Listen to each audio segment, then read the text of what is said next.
Hi കൂട്ടുകാരെ, ഇന്നത്തെ video എന്ന് വെച്ചാൽ ഇന്ന് ഞാൻ മുളകും മല്ലിയും ഉണക്കുന്ന വീഡിയോ ആണ്. ഞാൻ മാവേലിയിൽ നിന്ന് കുറച്ച് മുളക് മല്ലിയൊക്കെ മേടിച്ചിട്ടുണ്ട്. മാവേലിയിലെയും കടയിലെയാണ് മുളക് മല്ലി ഇതെല്ലാം മേടിച്ചത്. ഇനി നമ്മൾ ആദ്യം ഈ മുളകും മല്ലിയൊക്കെ നമ്മൾ കഴുകിയാണ് ഉപയോഗിക്കുന്നത് കേട്ടോ. ഭയങ്കര അഴുക്കാണ് ഇതിനകത്ത്, ശരിക്കും അഴുക്കുണ്ട്. കഴുകാനായിട്ട് നമുക്കിനി ഒരു ബക്കറ്റിലോട്ട് ഇടാൻ കേട്ടോ. അങ്ങനെ ഞാൻ ബക്കറ്റിലെടുത്തിട്ടിട്ടുണ്ട്. ഇതിനെ നമുക്ക് കഴുകിയെടുക്കാം. നമ്മൾ കടയിൽ നിന്നാണ് പൊടി മേടിച്ചുകൊണ്ടിരിക്കുന്നത്. 1/2 കിലോ 500 അങ്ങനെയൊക്കെ ഞാൻ 1/2 കിലോ 1 കിലോയൊക്കെ മേടിക്കുന്നത്. അതിനകത്ത് പൊടിച്ച് കുറച്ച് വെച്ചിരുന്നാൽ കുറച്ച് ആൾക്കാർ പാടില്ല. ഇങ്ങനെ ഞാൻ ബക്കറ്റിൽ വെള്ളം പിടിച്ച് ഇതിനെ നല്ല വൃത്തിയായിട്ടാണ് കൊടുക്കുന്നത്. നല്ല അഴുക്കുണ്ട് കേട്ടോ. പിന്നെ ഞങ്ങളിവിടെ മുളകും മല്ലിയും എല്ലാം കഴുകി വാരിയാണ് പൊടിക്കാറുള്ളത്.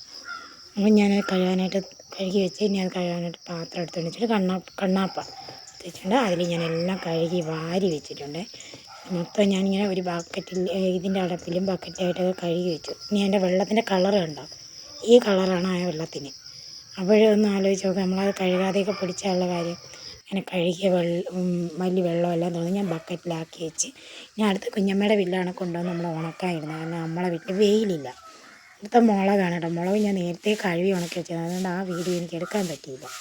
അങ്ങനെ ഞാൻ അവിടെ എത്തി എല്ലാം കൊണ്ടുവന്ന് കുഞ്ഞമ്മയുടെ വീടിൻ്റെ മണ്ടയിൽ കൊണ്ടുവന്നിട്ട്. ഇതെന്താ ഒരു വെയിൽ കേട്ടോ. വെയിലിൻ്റെ ഭയങ്കരമായിട്ട് അടിക്കുന്നത് കൊണ്ടേ ക്യാമറയ്ക്ക് എന്തെങ്കിലും കുഴപ്പം പറ്റിയെന്ന് തോന്നുന്നു.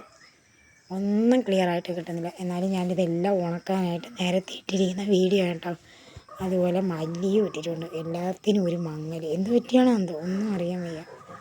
മല്ലിയുടെ വീഡിയോ പോലും കാണാനില്ല. അപ്പോൾ ഇതെന്ത് പറ്റിയെന്നറിയാൻ വയ്യ, ക്യാമറ കിട്ടുന്നില്ല. നല്ല വെയിലുണ്ടായിരുന്നു. അപ്പോൾ ഇതിൽ വീഡിയോ എടുത്തതിൽ എന്തൊരു പറ്റിയതാണ്. എന്തായാലും എല്ലാവരും കാണുന്നുണ്ടെന്ന് വിശ്വസിക്കുന്നു. ഒന്നും കാണാൻ പറ്റുന്നില്ലെങ്കിൽ എല്ലാവരും ക്ഷമിക്കണം കേട്ടോ. അപ്പോൾ ശരി, ഇന്നത്തെ വീഡിയോ ഇത്രയേ ഉള്ളൂ. പിന്നെ അടുത്തൊരു വീഡിയോ ആയിട്ട് നമുക്ക് വീണ്ടും കാണാം. Okay, by.